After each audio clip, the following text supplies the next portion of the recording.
خدمت میں بیان کر کے اپنی بات کو آگے بڑھاؤں گا۔ آیت اللہ خمینی، روح اللہ موسوی خمینی، جنہیں امام خمینی کہا جاتا ہے، ان کے عزاخانے کے مدہ مجلس پڑھنے والے جن کا نام آغائے کوثری ہے تھا، گزر گئے، خدا ان پہ رحمت نازل فرمائے۔ وہ خود بیان کرتے ہیں، ان کا بیان ہے کہ ایک سال محرم میں، توجہ، ایک سال محرم میں 9 محرم کو پورا دن میں نے مجلس پڑھی، 10 منٹ کا بھی فاصلہ نہیں ہوتا تھا، ایک مجلس پڑھی فوراً دوسری مجلس، تیسری مجلس، پورے دن عصر کے وقت تک میں نے مسلسل مجلسیں پڑھی، مسلسل مجلس پڑھتا رہا۔ اس کے بعد جب عصر کا وقت آیا، توجہ کیجیے گا، جب عصر کا وقت آیا تو ساری مجلسیں جتنے کا مجھ سے وعدہ ہوا تھا سب مجلسیں میں پڑھ چکا، اب گھر جا رہا تھا، توجہ کیجیے، گھر جا رہا تھا تو کچھ بچے چھوٹے چھوٹے آئے، اور چھوٹے چھوٹے بچے آنے کے بعد آگے کہتے ہیں کہ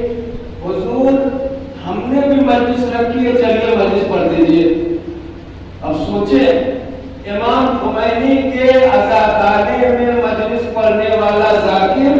چھوٹے چھوٹے بچے کہہ رہے ہیں کہ ہم نے مجلس برپا کی ہے، آپ آئیے ہمارے خیمے میں اور ہمارے لیے مجلس پڑھ دیجیے۔ اب کیا گزری ہوگی ان کے اوپر وہ خود جانے۔ انہوں نے کہا کہ میں نے ٹالنا چاہا بچوں کہ میں بہت تھکا ہوا ہوں، صبح سے مجلس پڑھ رہا ہوں، ابھی میں تمہارے یہاں نہیں آ سکتا، جاؤ تم لوگ بچے آپس میں پڑھ کے ختم کر لو مجلس۔ اب وہ بچے پیچھے پڑ گئے، ذرا غور کیجیے گا، پیچھے پڑ گئے، دامن پکڑ لیا ہمارا، چھوڑا ہی نہیں کہ نہیں ہم آپ کو آپ ہی سے ہم مجلس پڑھوائیں گے۔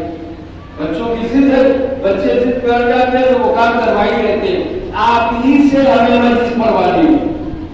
اب یہ کہتے ہیں کہ میں نے سوچا کہ چلو 2-4 منٹ کچھ مسائل پڑھ دوں،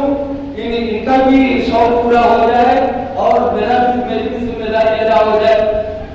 ان کے پیچھے پیچھے چلا، یہ بچے آگے آگے چل رہے تھے، میں ان کے پیچھے پیچھے دیکھا کہ